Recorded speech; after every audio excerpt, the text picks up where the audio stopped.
पिछले वाले केस का हमने उल्टा कर दिया, यहाँ पे हमने रखा 30 डिग्री और यहाँ हमारा 60 है और ये हो गया 90। अब हम रे ऑफ लाइट को यहाँ पर स्ट्राइक कराएंगे 90 से। जब रे ऑफ लाइट 90 से पास करेगी, यहाँ जब 90 डिग्री है तो इसके बगल में भी कितना बनेगा 90। अच्छा ये 90 और ये 60, तो 90 60 150, तो ये एंगल कितना हो गया 30 डिग्री।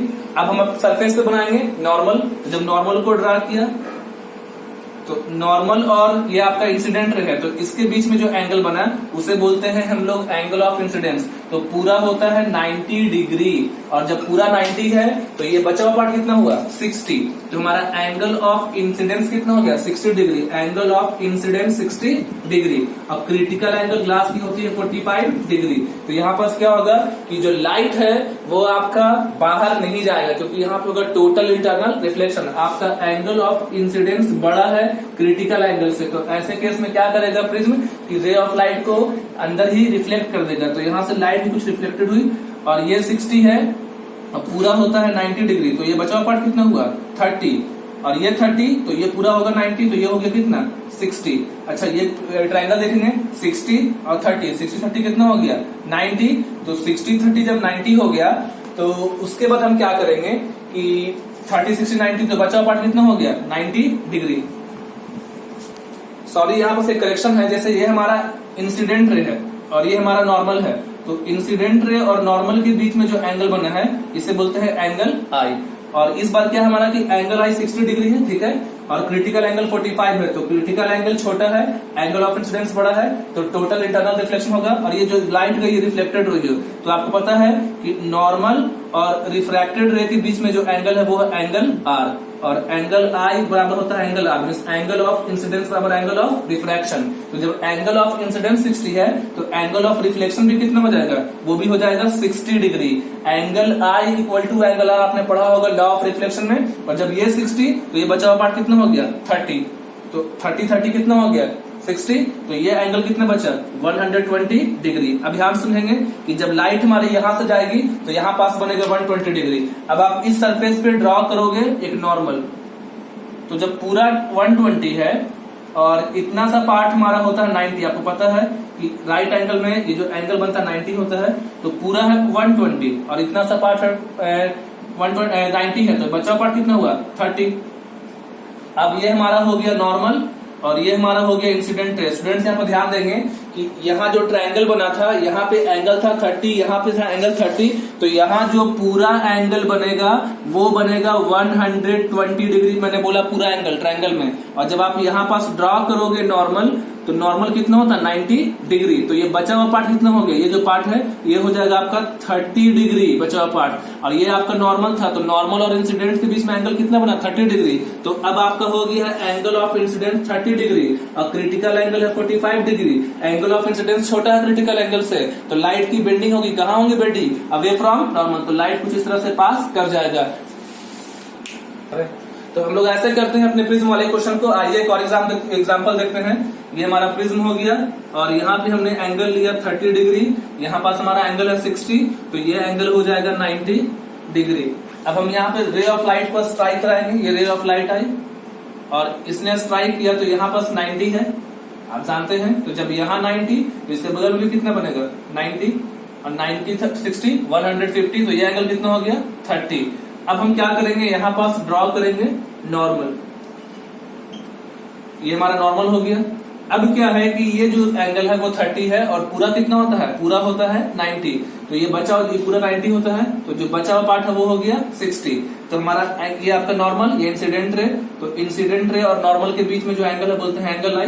तो एंगल आई की वैल्यू कितनी आ गई 60 डिग्री। क्रिटिकल एंगल कितना है 45 डिग्री। फिर हमारा एंगल ऑफ इंसिडेंस जो है वो बड़ा है क्रिटिकल एंगल से, तो यहाँ पास होगा total internal reflection, light reflect करेगी कुछ इस तरह से। और आपको पता है कि angle i equal to angle r, की एंगल ऑफ इंसिडेंस बराबर होता है एंगल ऑफ रिफ्लेक्शन के। तो जब एंगल ऑफ इंसिडेंस 60 है तो एंगल ऑफ रिफ्लेक्शन भी कितना होगा 60, और ये पूरा होता है 90। तो जब इतना सा पार्ट 60 है तो ये बचा हुआ पार्ट कितना होगा 30। अब देखते हैं इस ट्रायंगल में, ये एंगल 90, ये 30, तो 90 30 120, तो ये एंगल कितना बना 60। और फिर यहाँ पे लाइट सरफेस को टच की, जहां जहां पे लाइट सरफेस को टच करेगी आप वहां वहां पे ड्रॉ करेंगे नॉर्मल। फिर हम यहाँ पे नॉर्मल ड्रॉ करेंगे, तो जब नॉर्मल ड्रॉ किया तो ये हमारा हो गया नॉर्मल और ये हमारा हो गया एंगल ऑफ इंसिडेंस। तो जब ये पूरा होता है 90 आपको पता है और ये 60 है, ये पूरा आपका 90 होता है, तो ये पार्ट 60 है तो ये पार्ट कितना हो गया 30। तो हमारा जो एंगल ऑफ इंसिडेंस है वो कितना डिग्री है 30 डिग्री है। तो इसमें क्या होगा कि हमारी जो लाइट है वो अब एंगल ऑफ इंसिडेंस हमारा 30 आ गया है और क्रिटिकल एंगल कितनी है 45 है। तो जो हमारी लाइट है वो लाइट जा रही है ग्लास से एयर में, ग्लास जो है डेंसर मीडियम है, एयर मीडियम है, तो एंगल ऑफ इंसिडेंस 30 डिग्री है, छोटा है, तो लाइट जो है अवे फ्रॉम नॉर्मल कुछ इस तरह से पास कर जाएगी। आइए नेक्स्ट एग्जांपल पे। तो इस तरह से हम लॉजिक लगा लगा के प्रिज्म वाले सवाल को करते जाएंगे, आपको कोई कंफ्यूजन नहीं होगा। जितना आप प्रैक्टिस करेंगे उतना कंफ्यूजन दूर होगा, कॉन्फिडेंस बढ़ेगा। आइए एक नया तरह का प्रिज्म लेते हैं, इक्विलैटरल प्रिज्म जो होगा आपका, इसमें सारे एंगल को हमने रखा 60, 60 और 60 और हमने यहाँ पास रे ऑफ लाइट को स्ट्राइक कराया। तो यहाँ पास जो रे ऑफ लाइट आया ये कितना डिग्री होगा एंगल 90। तो जब ये 90 तो इसके बगल में कितना बनेगा 90 डिग्री और ये ट्रायंगल है तो ये 90 ये 60 तो ये कितना बचा 30 डिग्री। समझ में आया बात कि यहाँ पे सरफेस पे जब रे ऑफ लाइट आया तो 90 से पास कर गई, तो जब ये 90 है तो इसके बगल में भी 90 ये भी 90 तो ये 90 60 हो कितना हो गया 150। तो ये एंगल हो गया 30 डिग्री। यहाँ ड्रॉ करेंगे नॉर्मल, तो ये नॉर्मल है और ये आपका इंसिडेंट रे था, तो ये इसके टोटल एंगल होना चाहिए था 90 डिग्री। तो इतना सा पार्ट 30 है तो बचा हुआ पार्ट कितना हो जाएगा 60। अब हमारा एंगल ऑफ इंसिडेंस कितना हो गया 60। एंगल ऑफ इंसिडेंस किसे बोलते हैं angle between normal and incident ray. Normal और इंसिडेंट रे के बीच में जो एंगल बनता है उसे बोलते हैं एंगल ऑफ इंसिडेंस। तो एंगल ऑफ इंसिडेंस 60 है, क्रिटिकल एंगल हमारी है 45। इस केस में क्या हुआ कि एंगल ऑफ इंसिडेंस बड़ा है क्रिटिकल एंगल से, तो ऐसे केस में होता है टोटल इंटरनल रिफ्लेक्शन, तो लाइट यहां से रिफ्लेक्ट कर जाएगी। अच्छा क्या हुआ हमारे पास कि एंगल ऑफ इंसिडेंस जब 60 है तो एंगल ऑफ रिफ्रैक्शन भी कितना होगा एंगल ऑफ रिफ्लेक्शन कितना होगा 60 और जब ये 60 तो ये बचा हुआ पार्ट कितना 30। अब क्या हुआ ध्यान समझिएगा, जैसे ये पूरा बनता 90 डिग्री और ये पार्ट था 60 तो ये कितना हो गया 30। अब इस ट्रायंगल में देखेंगे 60 डिग्री पहले से 30 तो यहाँ पे कितना बनेगा 90, 60 30 90 90 90 180। तो जब लाइट 90 से पास करेगी तो लाइट जो सीधा पास कर जाएगी, डिविएट नहीं होगी। और हम लोग एग्जाम्पल समझते हैं। आइए एक बढ़िया सा क्वेश्चन लेते हैं एकदम सा जिसमें लॉजिक हो, जिससे आपको और अच्छे से समझ में आए। मान लीजिए एक नया तरह का प्रिज्म लेते हैं और यहाँ पर हमने एंगल लिया 45 वाला, बहुत कर लिया हमने 60 30 वाला, तो ये है 45 और यहाँ भी है 45 डिग्री और यहाँ पास है 90 डिग्री। अब इसमें क्या है कि हमने क्वेश्चन में दिया हुआ कि इस बार जो क्रिटिकल एंगल 45 है, मींस इधर 42 नहीं है। आप जब भी क्वेश्चन बनाओगे पहले देख लेना कि क्या क्वेश्चन में मेंशन है। तो इस बार दी कि ग्लास की क्रिटिकल एंगल 45 डिग्री है। अब हमने यहाँ पर रे ऑफ लाइट को लाया, तो रे ऑफ लाइट आई यहाँ पर स्ट्राइक की, ये 90 है। आपको पता है कि जब 90 से पास करती है तो डेविएट नहीं होती, तो जब ये 90 तो ये भी कितना हो जाएगा 90। अच्छा 90 ये 45 तो बचा एंगल भी कितना 45। Very simple. आप यहाँ पे ड्रॉ करोगे नॉर्मल, मैंने पहले बोला जब जब लाइट सरफेस को टच करेगी आप क्या ड्रॉ करेंगे नॉर्मल।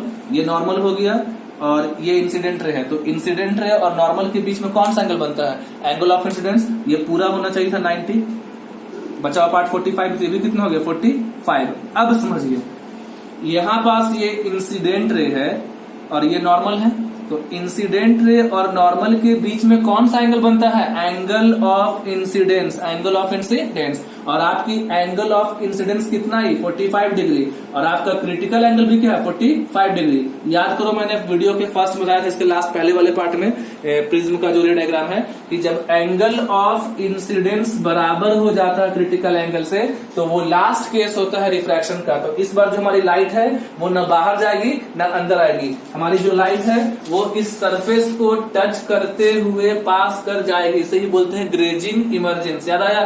तो ये भी बहुत बार एग्जाम में पूछता है, बोर्ड एग्जाम में ये बहुत बड़ा चुका है, तो इसे आप ध्यान देंगे कि ग्रेजिंग इमर्जेंस क्या है। तो जब एंगल ऑफ इंसिडेंस बराबर हो जाए क्रिटिकल एंगल के, इसके लिए दो कंडीशन है। फर्स्ट कंडीशन है angle i equal to angle of critical angle, second है light passes from denser to medium.